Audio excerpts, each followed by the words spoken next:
anin yan. Ang makarating ako ng Makati dito mga idol, pag makalabas ako, mag-destination ako ulit ng papuntang San Juan para hindi na ako mapunta sa Makati. Ito parang diretso na ata to ano na to, service road na to. Yung mga idol, abangan nyo aking video. Alright mga idol, ingat.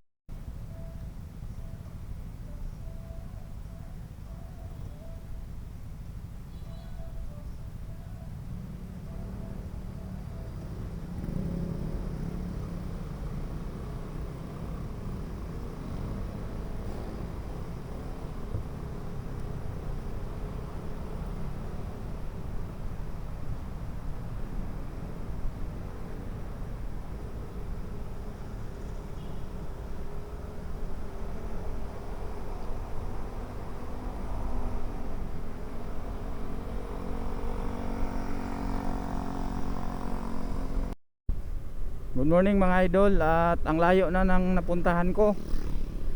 Paranaque na to mga idol. Mga ka-move 8, di ko akalain. Part time job lang pero nakakarating tayo sa Paranaque. Alright.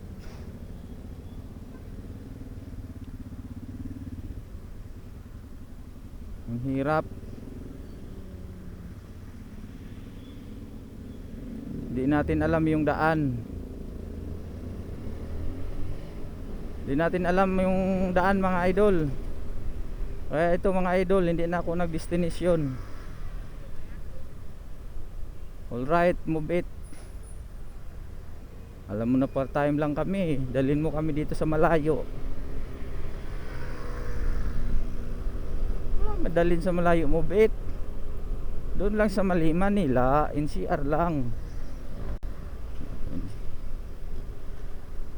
Alright.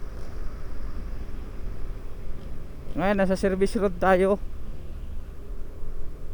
Service road tayo ng Veterans Bikutan.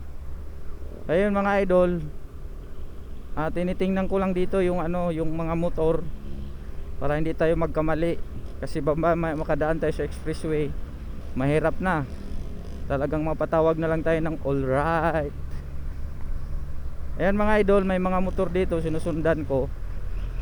Yun yung teknik ko mga idol, mga ka-move it, pag medyo malayo na at tinitingnan ko yung mga motor kung may dumadaan ba o wala. Yun yung mga diskarte ko mga idol. At yun, 1 hour mahigit, isipin mo 1 hour mahigit ang biyahe. May pasok pa ako alas 10. Paano ko na kaya